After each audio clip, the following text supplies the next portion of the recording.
in order to ensure a certain quality, so that it's not anything goes, but that I have a good grasp of what it is they want to discuss, I ask my students to come and see me 1 week before their actual performance is supposed to take place.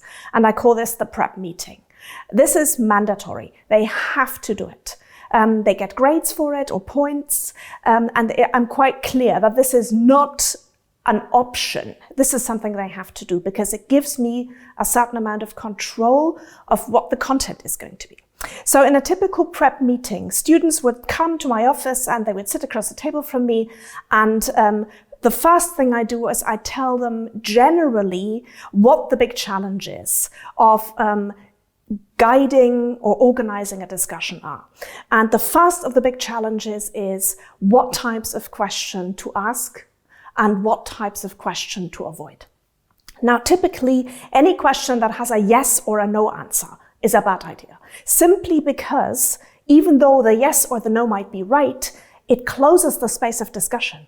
The goal, however, the task that I burden the students with, burden the specialists with, is to open a space for discussion.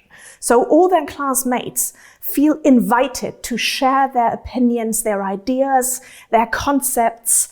And so a question that opens the space is really vital. So I advise my students, ask questions that are how questions. Ask questions that are why questions. Ask questions that are based on the preparation that you can count on that your colleagues have done.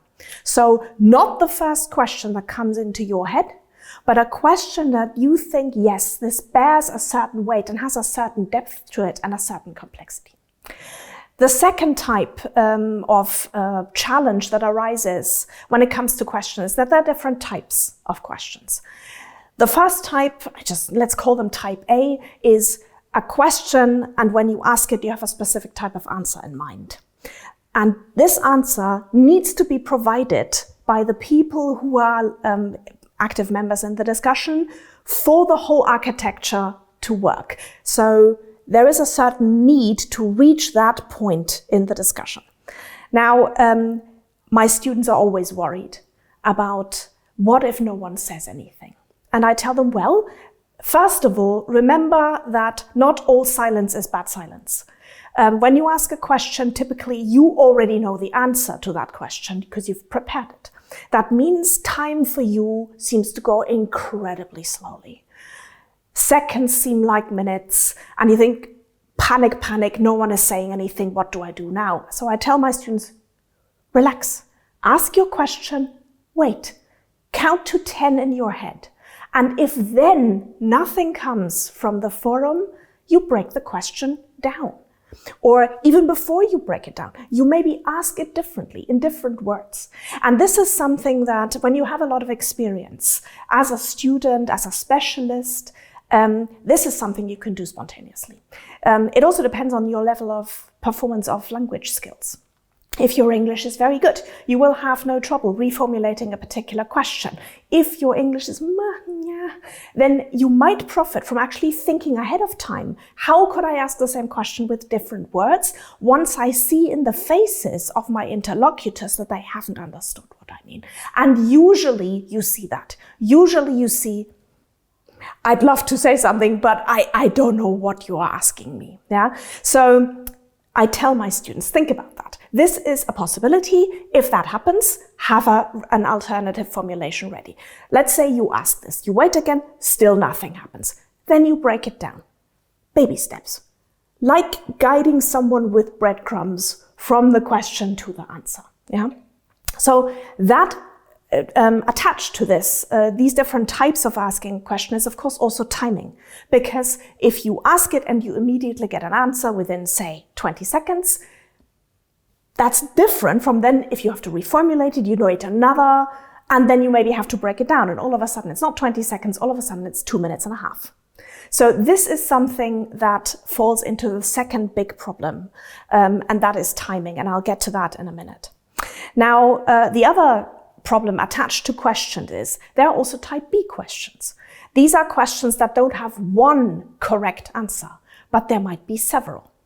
So the specialist who asks these types of questions has to think, okay, I myself can think of 5 different answers to this particular question, and there might be even something that I haven't thought of.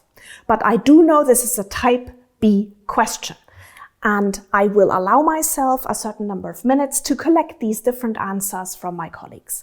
After how many minutes will I declare this over, and anything that hasn't been provided automatically, I will then feed in so we can move on.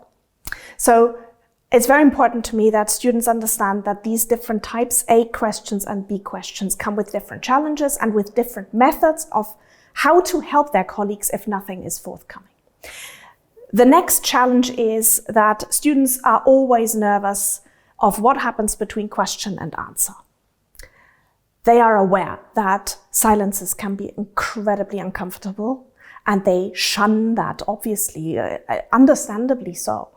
I have to say, the higher the percentage in the class of people who have already done their specialist task, the lower the risk of that happening is, because everybody remembers how terrible that feels if no one participates. So they don't want to create this problem for their colleagues. So the further we come along in the semester, the less of a problem that actually is. Now, no one worries about what happens between an answer and the next question. And this is why I draw my students' attention to that especially. Because if you don't worry about that transition, that bridging from one answer to the next question, what you will end up with is question, answer, one monolith, break. Next question, next answer, one monolith, break. Next question. But this will have a sort of stumbling effect for the whole class. Instead, what you want is question, answer, and a seemingly natural transition into a new question. And everybody in class feels this as a type of flow. Now, my students, when I ask them about their reactions, they seem to think this happens somehow, and they feel blessed and happy when it does. And what I try to teach them is it's not an automatism. It's not, it can happen by luck, but the goal is that you bring these moments of flow forth. You produce them precisely by thinking about the bridging. So I think that these are some of the most important points related to answers, types of answers, challenges of types of answers, and also of orchestrating a whole sequence. So you don't look at one question, but the whole architecture.